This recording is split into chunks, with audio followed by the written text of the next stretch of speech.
Hello, everyone. It's Alexandra with WTI, and this is my point of view on the Black Opium Perfume by Yves Saint Laurent. Something that I feel is very important and that adds a lot of representation to a person, in my opinion, is wearing a fragrance, which is the reason why I got this mini Black Opium by Yves Saint Laurent. This one has 0.25 fluid ounces, and there are so many things that are interesting about this perfume. So the first thing is this presentation of Black Opium allows you to try the perfume without having to get the full size.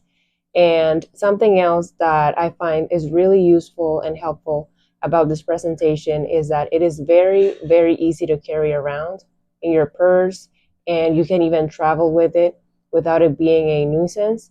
And something else that I would like to mention about the Black Opium perfume is its notes.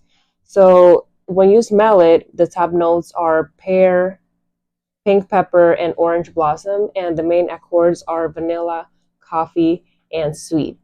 And that is my point of view.